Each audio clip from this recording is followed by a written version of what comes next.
ये इसलिए हो रहा है क्योंकि बिहार की जनता ने इसी व्यवस्था के लिए वोट दिया है। जो बोइएगा वही काटिएगा, बोइएगा बबूल तो आम नहीं खाइएगा। आपने बोया मकई है तो अब मकई पर ही काम चलाना पड़ेगा।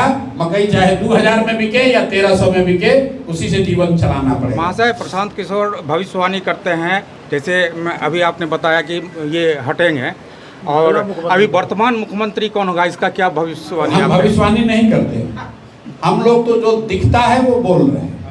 नीतीश कुमार जी मानसिक और शारीरिक तौर पर थक गए या बीमार हो गए, ये सभी पत्रकारों को दिखता है, सभी राजनेताओं को दिख रहा है, मोदी जी को भी दिख रहा है, लेकिन उन्होंने इसको बोला नहीं क्योंकि आपके और बिहार की जनता के आंख में धूल झोंकना था।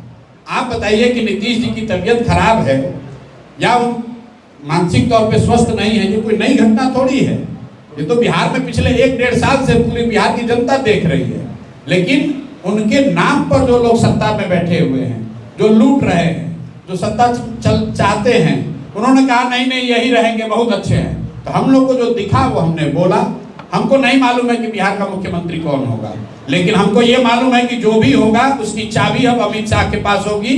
अमित शाह जो चाहेंगे वो मुख्यमंत्री वो करेगा, बिहार की जनता जो चाहेगी वो मुख्यमंत्री वो नहीं करेगा, क्योंकि मुख्यमंत्री बनाएंगे अमित शाह और मोदी जी, तो जो वो लोग कहेंगे वो आपको करना पड़ेगा। क्या लगता है अभी एकला चलो के सिद्धांत को बनाए रखेगी या उसमें कुछ संशोधन करने का विचार? जन स्वराज अपने विचारों से, अपने संकल्प से, अपने कार्यक्रमों से, अपने प्रयास से पीछे हटने का जन स्वराज का कोई सवाल ही नहीं है। एकला चलो का सिद्धांत, बात एकला चलो की बात नहीं है। किससे समझौता किया जाए? समझौते से परहेज नहीं है, लेकिन अगर समझौता विचार से करना पड़े तो वैसा समझौता नहीं चाहिए। अगर समझौता करके सत्ता में ही आना है तो फिर उसके लिए नया दल बनाने की क्या जरूरत है? जितने लोग जन स्वराज में हैं वो भी किसी दल में जा सकते हैं। हम लोग एमएलए बनने नहीं आए। अगर बिहार में बदलाव करना है तो ऐसे लोगों से ही समझौता किया जा सकता है जो इस विचार से सहमत हैं कि बिहार में बदलाव की जरूरत है, बिहार में शिक्षा की जरूरत है, रोजगार की जरूरत है। सिर्फ सड़क बनाने से कुछ होने वाला नहीं है।